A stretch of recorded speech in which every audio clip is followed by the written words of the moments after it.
प्रिय छात्रों, एनसीईआरटी गणित कक्षा 10वीं में आप सभी का स्वागत है। आज हम आपको प्रश्नावली 1.2 का क्वेश्चन सॉल्व कराएंगे। इसके पहले हमने आपको प्रश्नावली 1.1 के सारे क्वेश्चन सॉल्व कराए जा चुके हैं।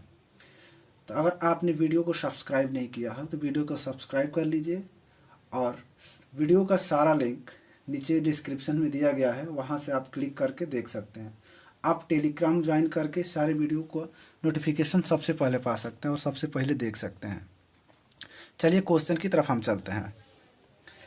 देखिए, ये क्वेश्चन है, पहला हमारा क्वेश्चन है कि निम्नलिखित संख्याओं को अभाज्य गुणनखंडों के गुणनखंड के रूप में व्यक्त कीजिए, जैसे कि आपको स्क्रीन पे दिख रहा है।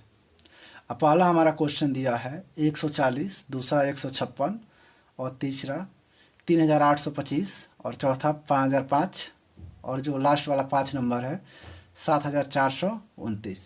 इन सब के हमको अभाज्य गुणनखंड निकालने हैं। देखिए, अभाज्य गुणनखंड हम आपको दो तरीकों से बताएंगे, अर्थात दो मेथड बताएंगे। तो पहला हमारा जो मेथड है वो है गुणनखंड वृक्ष से, और दूसरा जो मेथड है वो अभाज्य गुणनखंड विधि है। चलिए देखते हैं। एक पहला मेथड सबसे पहले लेके चलते हैं, फर्स्ट मेथड। फर्स्ट मेथड सबसे पहले लेके चलेंगे।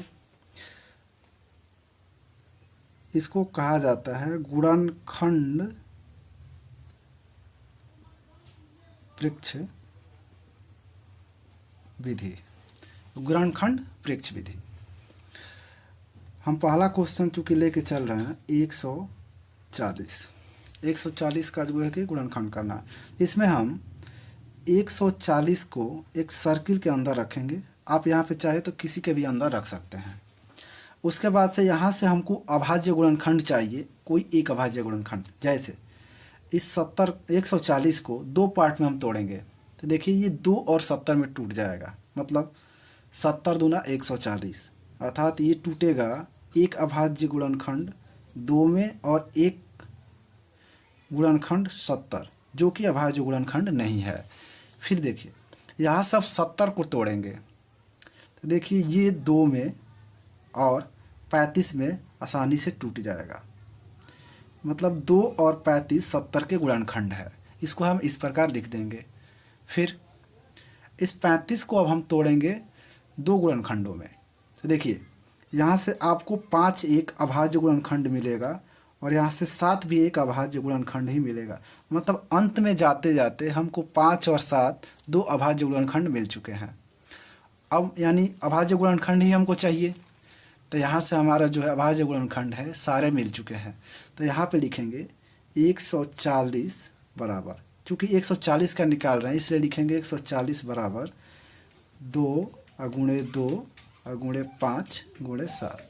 इसमें देखिए हुआ क्या है, इस जितने भी अभाज्य गुणनखंड मिले हैं उसको हम गुणा के रूप में यहाँ पे लिख दिया है। अब इसमें आप थोड़ा सा अगर आगे बढ़ाना चाहते हैं तो इसमें देखिए 2 बार आया है, मतलब इसका 2 का स्क्वायर लिख देंगे यहाँ पे, 2 का वर्ग, फिर ये 5 गुणे 7, यही हमारा जो होगा आंसर हो जाएगा। ये रही पहला मेथड। अब हम सेकंड मेथड की तरफ चलते हैं, मतलब दूसरी विधि की तरफ। देखिए दूसरा विधि सिंपल है, आप पढ़ भी चुके हैं, गुणनखंड वृक्ष विधि भी आप पढ़ चुके हैं, फिर भी हम आपको एक बार बताते हैं। देखिए 140 का ये जो है कि गुणनखंड विधि इसका नाम है। देखिए ये निकालना बहुत ही आसान है।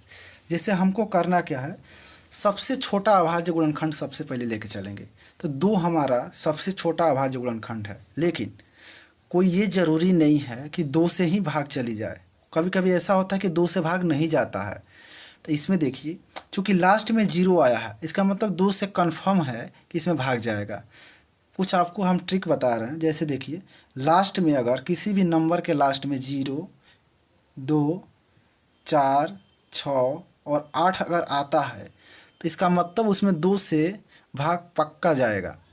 चलिए इसमें 2 से भाग जाएगा तो इसमें भाग देते हैं। तो देखिए 2 सत्ते 14, 14 कट गया और 2 से 0 में गुणा करेंगे तो 0, यानी 70 बार में 140 कट गया।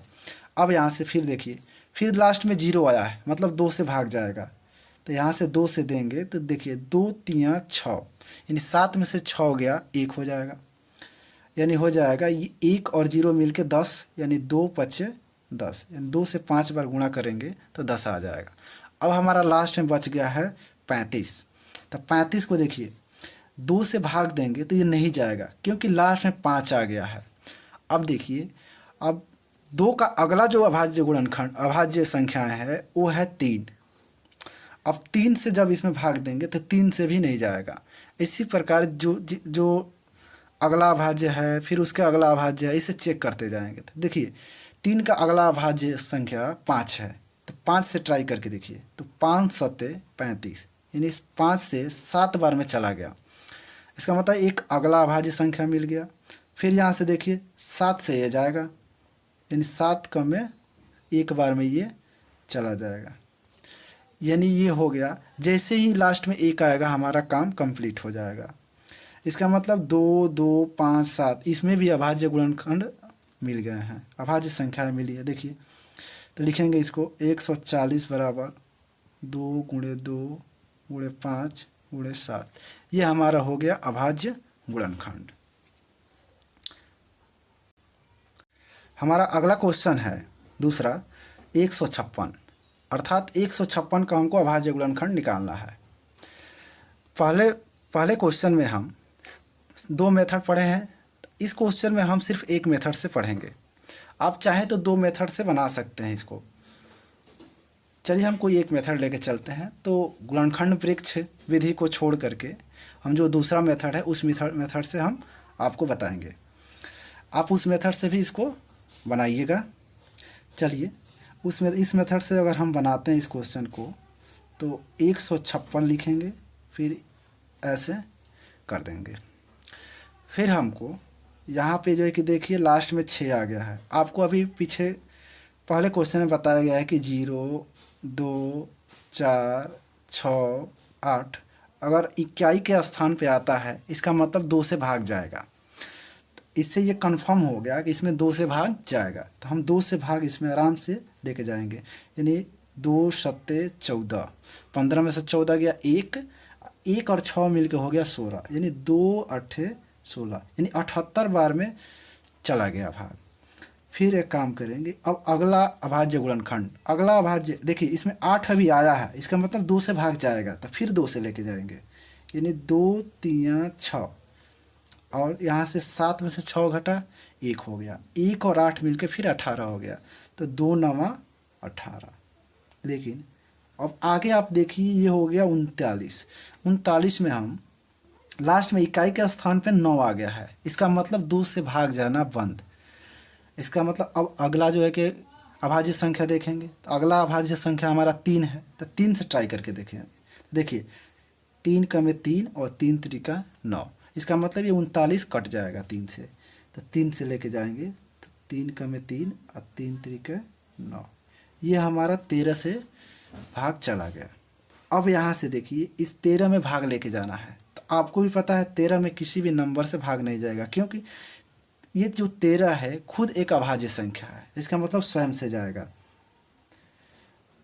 एक चीज़ हम आपको बताना चाहते हैं कि जो अभाज्य संख्याएं होती है, अभाज्य संख्या वह होती है जो स्वयं से विभाजित हो, नहीं तो 1 से विभाजित हो, उसको अभाज्य संख्या कहते हैं। चलिए हम इसका अभाज्य गुणनखंड निकाल चुके हैं, तो इसी को बस यहाँ पे लिख देंगे 2 × 2 और 3 × 13, ये हमारा अभाज्य गुणनखंड हुआ। फिर इसी को आप चाहें तो थोड़ा सा इसको 2 2 बार आया है, इसलिए इसको 2 का स्क्वायर और 3 और 13 इसको लिख सकते हैं।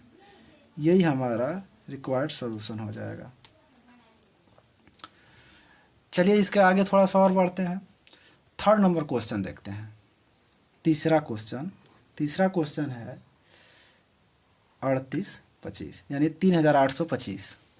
इसको हम गुणनखंड निकालते हैं। इसका गुणनखंड निकालेंगे तो वैसे ही लिखेंगे, सबसे पहले लिख लिए। अब यहाँ पे देखिए, यहाँ पे लास्ट में 5 है, इसका मतलब 2 से भाग नहीं जाएगा। लेकिन एक चीज़ और, 2 से नहीं जाएगा। फिर अगला अभाज्य संख्या 3 है, तो 3 से ट्राई करेंगे इसको। चलिए ट्राई करते हैं। 3 का में 3, 3 दूना 6, यहाँ से हो गया 22, 3 सत्ता 21, यहाँ से 15, 3 5 15। 3 से बिल्कुल चला जाएगा, मतलब 3 से हम लेके जाएंगे। तो 3 का में 3, 3 दूना 6, उसके बाद से 3 सत्ता 21 और 3 5 15। ये हमारा 1275 में डिवाइड हो गया। फिर देखिए 3 से फिर देखते हैं कि भाग जाता है कि नहीं। 3 चौके 12, 3 दूना 6, साथ में 6 गया 1 और 5 मिल के 15, 3 5 15। इसका मतलब 3 से फिर चला जाएगा, फिर लेके जाएंगे। 3 चौके 12, 3 दूना 6 और 3 5 15। अब 425 बार में भाग चला गया। अब 425 में आपको भाग देना है। देखिए 3 से जब हम इसमें भाग देंगे तो 3 का में 3, उसके बाद से यहाँ से हो जाएगा 12, 3 चौके 12, लेकिन लास्ट में 5 बच रहा है जिसमें 3 से भाग नहीं जाएगा, अर्थात ये 3 से अब नहीं लेके जा सकते। अब 5 से ट्राई करेंगे, 5 से बिल्कुल जाएगा। तो यहाँ पे 5 से लेके जाएंगे तो 5 8 40, यहाँ पे बच गया 25, तो 5 5 25। अब बच गया 85। अब 85 में फिर 5 से जाएगा तो 5 का में 5 और 5 7 35। अब यहाँ पे एक संख्या आ गई 17, यानी ये खुद अभाज्य संख्या है, मतलब इस स्वयं से जाएगी, यानी 17 का में 17। हमारा ये जो है कि 3 3 5 5 17, ये हमारा अभाज्य गुणनखंड निकल चुका है। इसको लिख लेते हैं इस रूप में। 3825 बराबर 3 गुणे 3 और गुणे 5 और गुणे 5 गुणे 17। ये हमारा हो गया 3825 का अभाज्य गुणनखंड। अब हमारा 2 क्वेश्चन और है।